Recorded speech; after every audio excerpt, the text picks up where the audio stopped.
guys, the Hakot serye is never ending.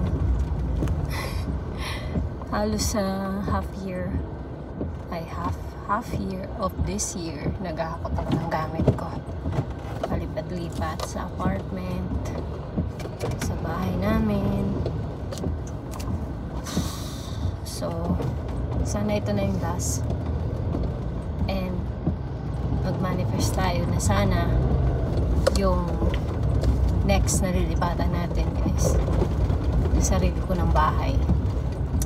You have to own your house para walang papalaya sa'yo or hindi mo kailangang umalis. Yun. So kaya ako to binidyo para maging inspiration for me. So look at that, puno na naman yung ating sasakyan ng mga gamit.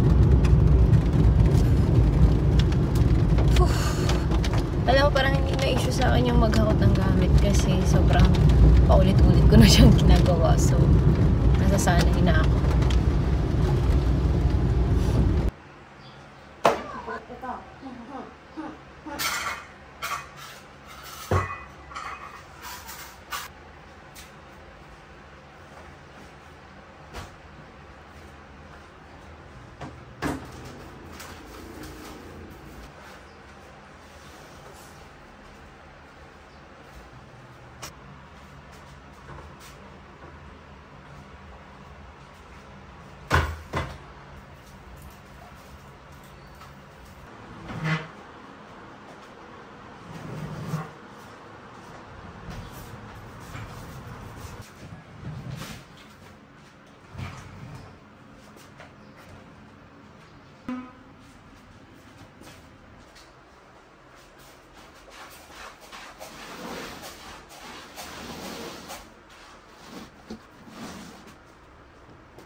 Parang nag-workout.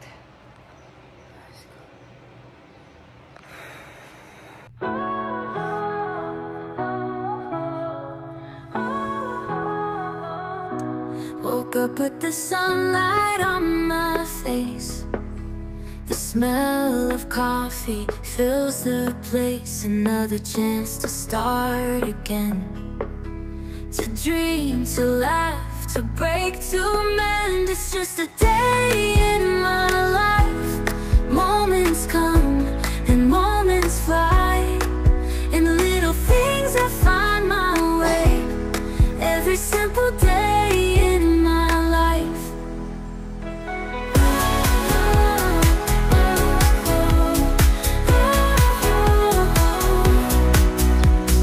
Walking down these crowded streets with every stranger a story meets. The highs, the lows, they all belong to the rhythm of life's endless song.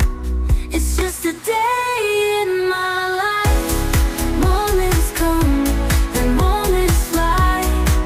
In the little things I find my way. Every simple day in my life. As the stars light up the sky, I breathe it in.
nandito ako. 6 AM pa lang nandito na ako para mag-release. Ayun, so ito yung unit na na-rent natin para for Airbnb. So, sa mga nakakakilala sa akin and sa mga nakakapanood ng mga videos ko, alam nyo na talagang pinaka ginagawa kong negosyo is ito yung rent house and Airbnb. So, host ako sa Airbnb like 5 years na ata. So, yun nga dahil nag-ibalay nga kami ni Francis. So, lahat ng house na nasa Airbnb ko before is iniwan ko na sa kanya. Even yung house ko. So, kaya ako matay ng isang unit dito sa condo para gawin din natin for Airbnb. So, start pa lang to guys and sana maging perfect and sana maging successful. Ayan. So, guys, yun nga, ito yung ating na-rent na unit para sa ating next Airbnb soon. Ayan. So, abangan nyo yan guys. Ayusin natin itong unit na to para sa ating Airbnb. So, sana maayos natin ang maayos and hindi magkaroon masyado ng maraming problema or kailangan ayusin.